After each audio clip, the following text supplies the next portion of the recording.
when the sky opened with a roar, and the sea turned to fire, I knew life would never be the same again. I was only 20. That Sunday began with calm, music by the shore, laughter in the distance, and ended as the deepest wound of my generation. My name is Robert Miller. I'm 101 years old now, and I live in a small house in Honolulu, not far from the harbor where it all happened. My days begin early, with a strong cup of coffee, and the sound of the sea, gently touching the coast. Sometimes I sit on the porch, close my eyes, and let the breeze brush against my face. But that same wind that brings me peace today once carried ash and smoke. Memory is a strange thing. It doesn't just keep the sound of the bombs. It also holds the calm that came before them, that false peace, that felt like it would last forever. And it's there, somewhere between today's breeze and yesterday's fire, that I become that young man again, the one who looked out at the harbor, never suspecting a thing. And that's why I want to tell you, my friend, there are days that seem born innocent, and yet they become eternal scars. That Sunday, December 7th, 1941, was one of those days. I still remember it. The sun rose early over the Hawaiian Islands, covering the harbor in a golden light that seemed to promise calm. The air smelled of salt, of the ocean, of flowers, and even the birds seemed to sing a melody of peace. It was Sunday, and Sundays were always different. Most of the boys slept a little longer. Others took their time with coffee and bread. Some wrote letters to their sweethearts or their mothers. I remember thinking the world was on pause, as if nothing bad could ever happen. In a place so beautiful, the harbor was quiet. The ships, enormous, proud, rested side by side like sleeping giants on the water. The Arizona, the Oklahoma, the California. Names that now sound like ghosts, but back then they felt invincible.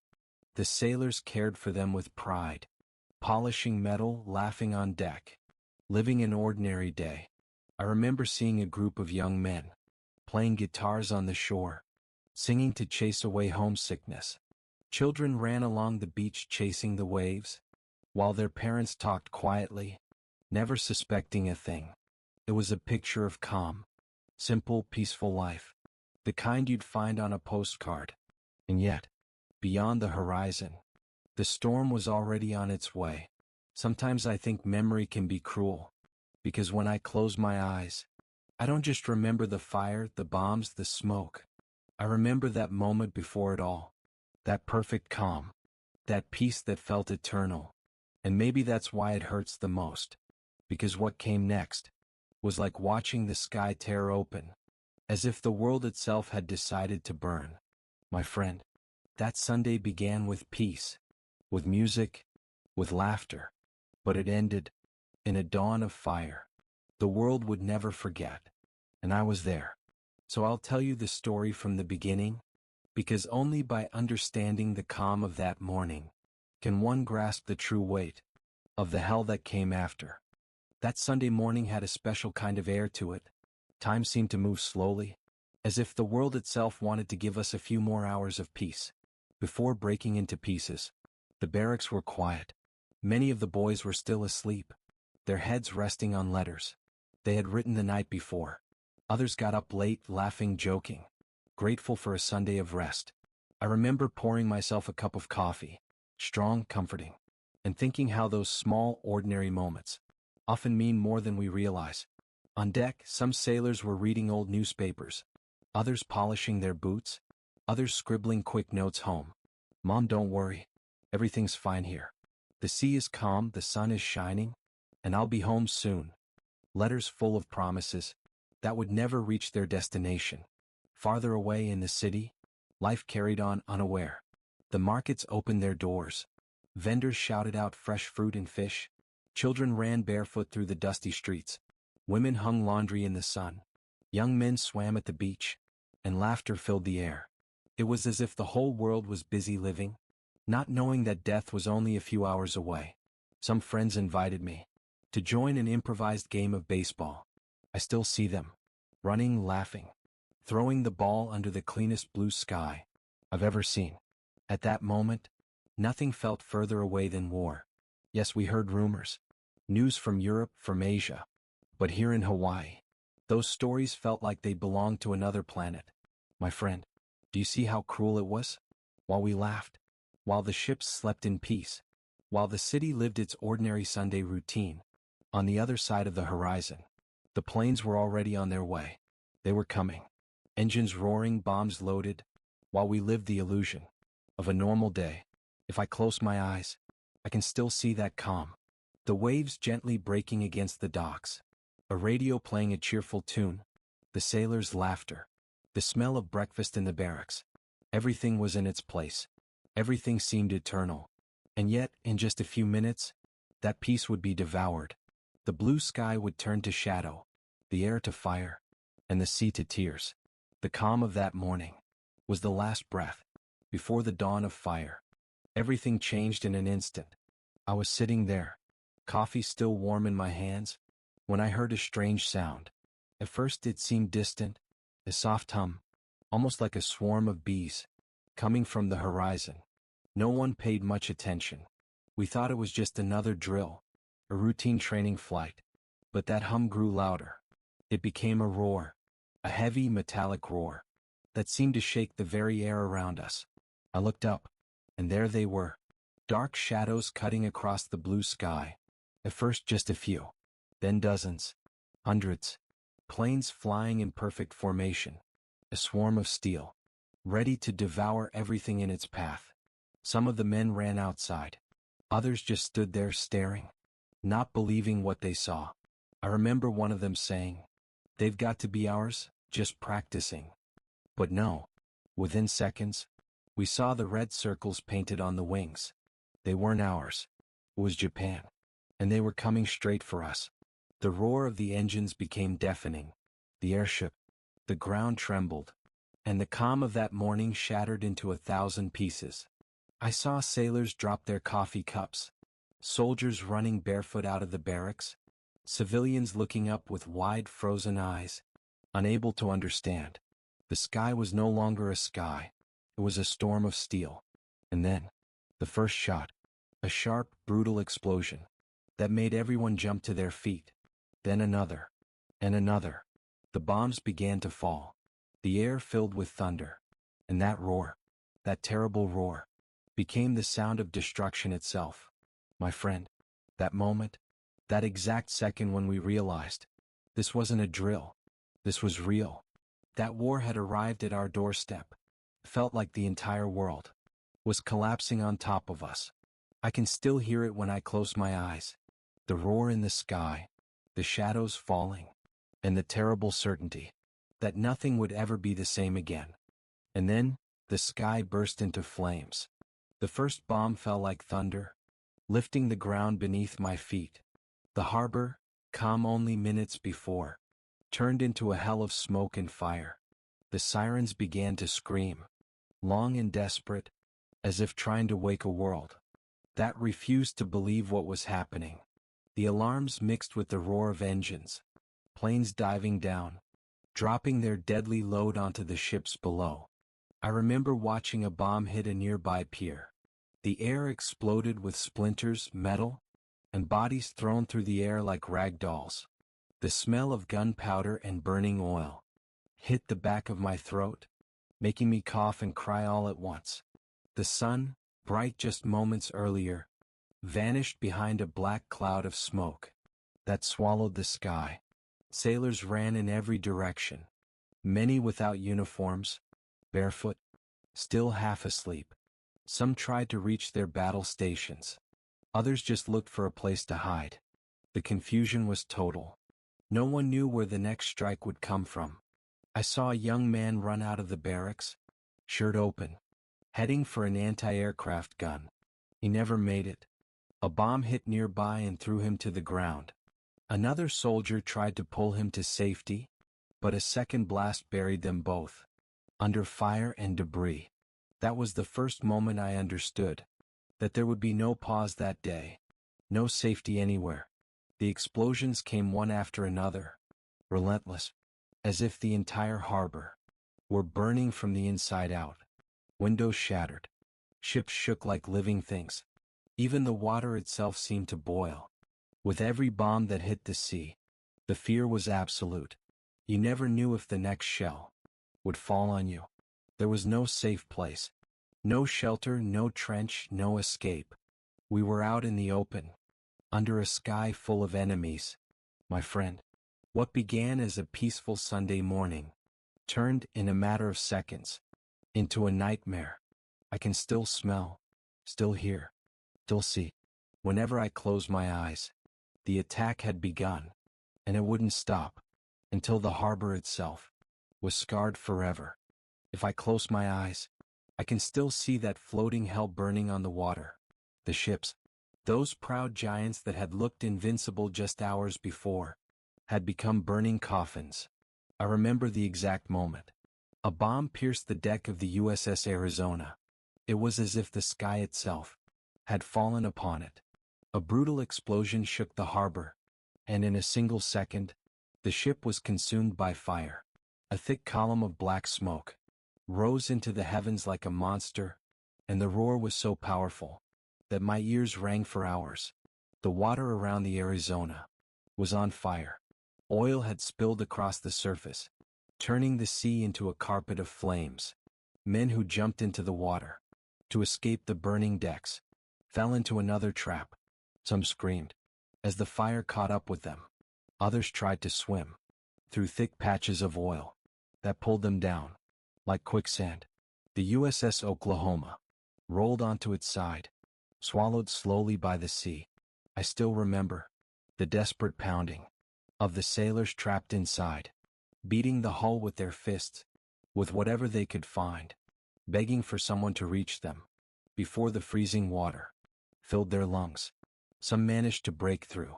Others kept pounding until the sounds faded into a silence I'll never forget. The USS California burned so fiercely, it looked like a floating volcano. Sailors ran across the decks, wrapped in smoke, some falling into the sea, their uniforms on fire, others trying desperately to fight the flames with buckets of water that meant nothing against such destruction. The ships were fortresses, yes, but they were also traps. Once the fire found its way inside, there was no escape. I saw men locked in compartments, filled with smoke, gasping for their final breath. Others jumped from the highest decks, choosing the fall over burning alive. The air was thick, with smells I can never forget. Gunpowder, burned steel, charred flesh, a stench that clung to your throat and never really left. And all of this, my friend, happened in just a few minutes. Giants of steel turned to blazing wrecks. The harbor, once a symbol of pride and safety, had become a floating graveyard. That day, I learned that even giants can burn, that even the strongest ships can sink, and that the sea, silent and vast, can become a bottomless tomb. Pearl Harbor was not just an attack. It was hell itself, burning on the water. While the ships burned in the harbor, chaos ruled the land. No one knew what to do. No one was ready for something like this. Soldiers ran out of the barracks, some still in their underwear, barefoot, hair disheveled. No time to grab a uniform. Many thought it was just a drill, until the bombs started falling just a few yards away. That's when they realized this was real. Too real. I remember a young man running out, with a toothbrush still in his hand, looking up at the sky, completely confused. Another had been writing a letter to his wife, just minutes before the sirens. He dropped the pen mid-sentence and ran outside. On his desk the words remained, "Today is a quiet Sunday." No one ever saw him again. The orders were a blur. Some shouted to man the anti-aircraft guns. Others yelled to protect the ammunition depots. And others simply ran, searching for shelter, anywhere to hide. The noise was deafening. You couldn't tell the difference between an order and a scream for help. In the streets, civilians looked to the sky, frozen. Mothers clutching babies ran without direction. Old men dropped to their knees, praying out loud. Some people just stood there, unable to believe what they were seeing. watching the smoke rise, until a nearby explosion threw them to the ground. Hospitals did what they could. Wounded men arrived in every way imaginable, on stretchers and wheelbarrows, carried over shoulders. Their clothes burned into their skin. The smell of blood and gunpowder filled every hallway. Doctors and nurses worked through tears, because they knew there weren't enough hands or tools to save them all. And yet, even in that chaos, there were moments of pure courage. A group of sailors ran to an anti-aircraft gun and opened fire without waiting for orders. Others jumped into the flames to pull men from the water. I remember one soldier, his body covered in blood, standing firm at his post, shouting, "Keep firing. Don't stop."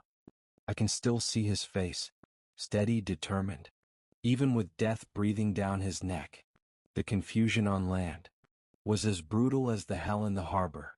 It was a fight against fear, against chaos, against the unbearable truth that the world had changed forever. In a matter of minutes, my friend, that day I learned that war never announces itself.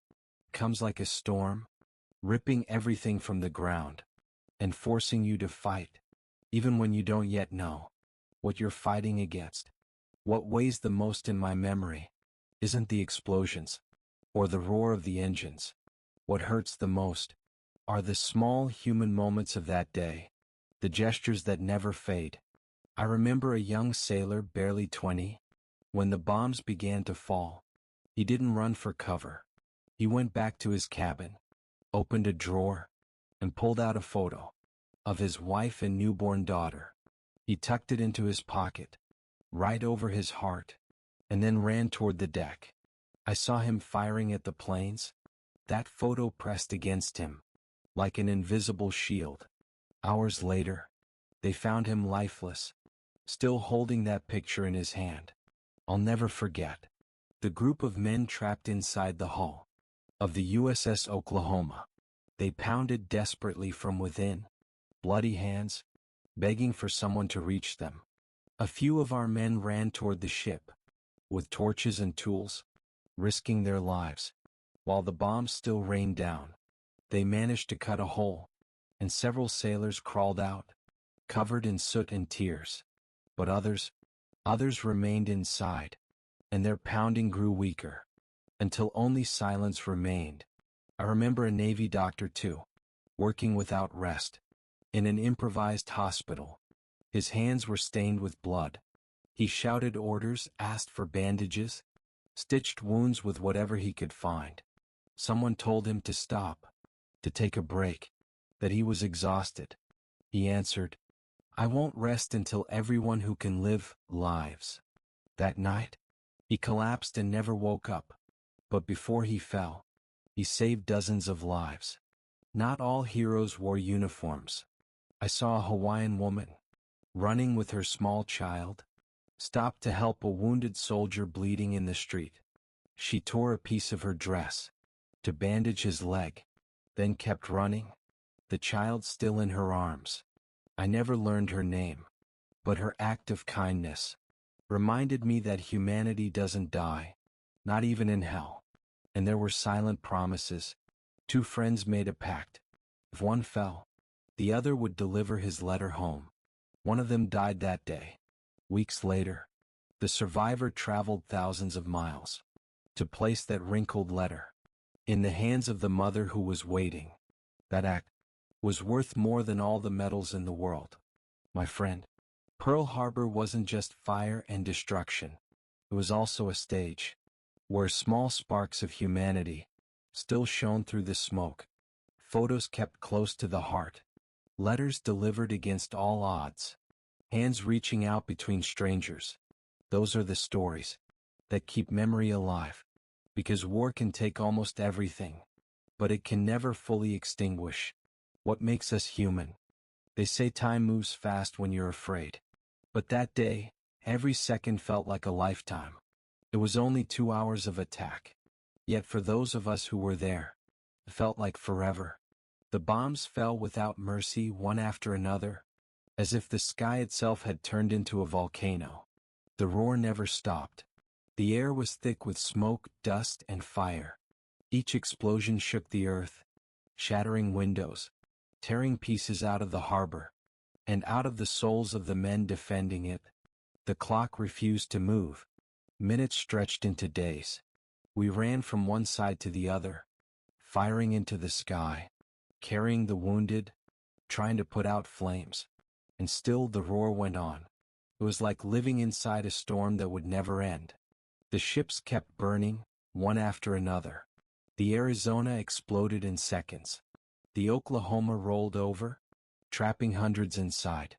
The West Virginia sank slowly, while sailors screamed for help, until the water swallowed their voices. Each ship that was lost was another blow to the heart of everyone watching. The sea was covered in smoke and burning oil. Men who jumped into the water found no relief. They fought to breathe in an ocean turned into liquid fire. I can still see one of them, swimming desperately, his skin blackened, screaming his brother's name. That voice still haunts me. On land, the wounded kept coming. There weren't enough stretchers, so we used doors torn from houses, wooden boards, anything we could find. Hospitals were overflowing. Blood ran down the hallways, mixing with mud and sweat. Doctors worked without rest, their hands trembling from exhaustion. But they refused to stop. The air was so thick with smoke that every breath burned your throat. Your eyes stung, your lungs ached, but you couldn't stop. Every man who could still hold a weapon fired toward the sky, hoping to bring down just one of those steel birds. And when one finally fell, the shout of victory was swallowed by the pain of knowing there were still dozens more. 2 hours, my friend. Just 2 hours. But when the noise began to fade, when the last planes vanished beyond the horizon, and the harbor fell silent under a blanket of smoke, we all felt the same thing, as if we had aged years in a single day. 2 hours that felt eternal. 2 hours that turned a peaceful Sunday into the deepest scar of a nation. 2 hours that changed the course of the world forever. When it was finally over, all that remained was silence. A heavy silence, thick, suffocating, covering everything like a shroud. No more bombs, no more engines, only cries for help. The sound of men searching for their friends. Through the smoke and the wreckage, they say more than 2,400 people died at Pearl Harbor that morning. But numbers are cold, and war is never just numbers. Each one of those lives had a face, a name, a story. They were sons who never made it home, fathers who never held their children again, friends who vanished forever. Beneath the waves, I remember walking among the bodies, covered with blankets and torn sheets. Some still clutched the letters they had been writing that morning. Others were unrecognizable, trapped between twisted metal and fire. Many were just boys, barely 18, who died before they even had a chance to live the lives they dreamed of. I saw mothers arrive in panic, searching through lists of the wounded and missing. Some asked about their sons, with a spark of hope in their eyes, only to hear the words that shattered their world. I can still see their faces, those mothers who would never again hear their children's voices. The cost wasn't only in lives. The harbor itself became a floating graveyard. Ships sunk or still burning, the water stained with oil and blood. The whole island was dressed in mourning. Hawaii, which had woken to peace and sunlight, went to sleep that night with a broken heart. My friend, sometimes I close my eyes and wonder why I survived when so many others didn't. Why I'm still here telling this story while my comrades rest beneath the sea. That's a weight I've carried all my life. Because when I think of Pearl Harbor, I don't see maps or strategies. I see faces, the faces of those who never came back, forever frozen in my memory. The price of Pearl Harbor was more than a military loss.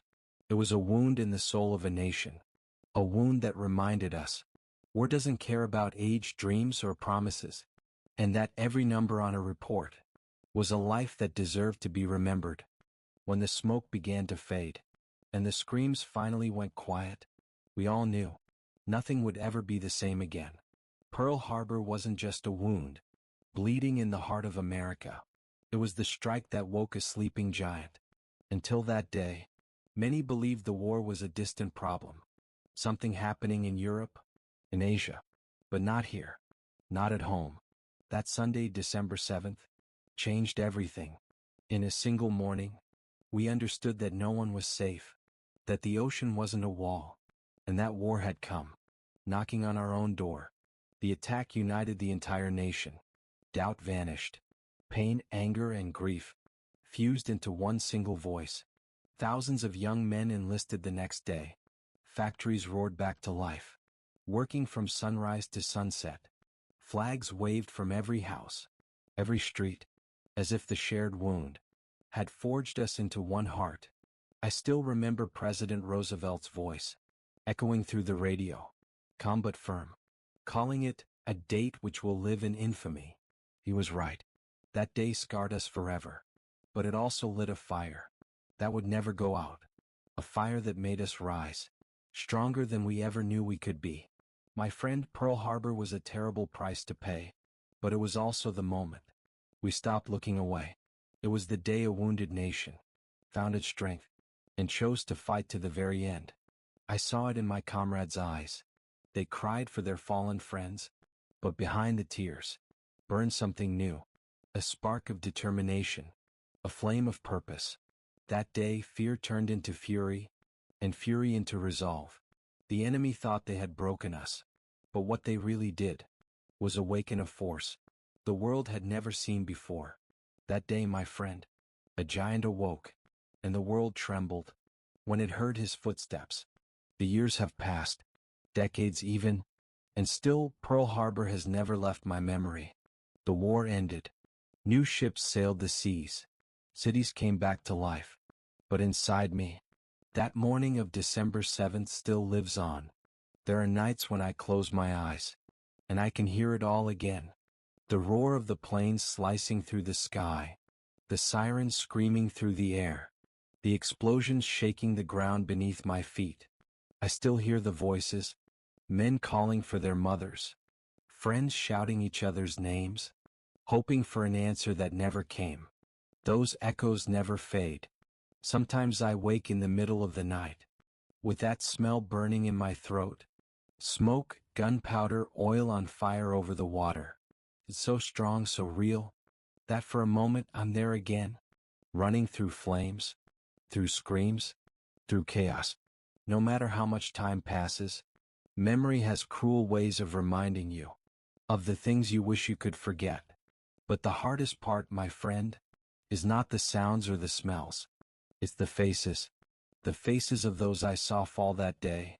The young sailor who carried a photo of his baby girl. The doctor who refused to rest until the last wounded man was saved. The friends who swore we'd go home together and never made it out of the water. Those faces still walk beside me, silent but never gone. Some say time teaches you to forget. I don't believe that. You don't forget something like that. You just learn to live with it, like learning to walk, with a wound that never heals. And maybe that's how it should be. Because as long as I remember, as long as I tell what I saw, those men will never truly die. My friend, the memories of Pearl Harbor don't fade. They're part of me, in my skin, in my voice, in every breath I take. And as long as I have the strength to speak, I'll keep telling their story. Because what happened that day doesn't belong only to the past. It's an eternal echo, a reminder of how fragile peace can be, and how high the price is when we lose it. Pearl Harbor was more than an attack. It was an open wound in the heart of a nation, a dawn that began in calm and ended wrapped in fire, a day that turned a blue sky to black and the sea into a grave. That December 7th taught me something I've never forgotten, that life can change in a single instant, that the most peaceful morning can hide the cruelest storm. It taught me that war doesn't care about age or dreams, and that heroes are often ordinary men who, in the middle of chaos, cling to hope or give their lives for others. Even now, after so many years, I still feel the echoes of that day around me. I hear them in the silence of the night, in the whisper of the waves, in every flag that rises proudly to the wind. And whenever someone asks me about Pearl Harbor, I don't talk about ships or numbers. I talk about faces, about wrinkled letters, broken promises, and small acts of courage that deserve to be remembered. My friend, remembering isn't reopening wounds. Remembering is keeping alive the flame of those who gave everything, even their final breath, so the world could keep standing. And as long as I have a voice, I'll keep telling these stories. Because Pearl Harbor doesn't belong only to the pages of history. It belongs to us, to our memory, to every beating heart that still values peace. And as long as someone listens, those men, those women, those lives will never truly die. That day was the dawn of fire. But it was also the day a promise was born. The promise to never forget. Pearl Harbor was more than an attack. It was an open wound in the heart of a nation. A dawn that began in calm and ended wrapped in fire. A day that turned a blue sky to black and the sea into a grave. That December 7th taught me something I've never forgotten. That life can change in a single instant. That the most peaceful morning can hide the cruelest storm. It taught me that war doesn't care about age or dreams, and that heroes are often ordinary men who, in the middle of chaos, cling to hope or give their lives for others. Even now, after so many years, I still feel the echoes of that day around me. I hear them in the silence of the night, in the whisper of the waves, in every flag that rises proudly to the wind. And whenever someone asks me about Pearl Harbor, I don't talk about ships or numbers. I talk about faces, about wrinkled letters, broken promises, and small acts of courage that deserve to be remembered. My friend, remembering isn't reopening wounds. Remembering is keeping alive the flame of those who gave everything, even their final breath, so the world could keep standing. And as long as I have a voice, I'll keep telling these stories. Because Pearl Harbor doesn't belong only to the pages of history. It belongs to us, to our memory, to every beating heart that still values peace. And as long as someone listens, those men, those women, those lives will never truly die. That day was the dawn of fire. But it was also the day a promise was born. The promise to never forget.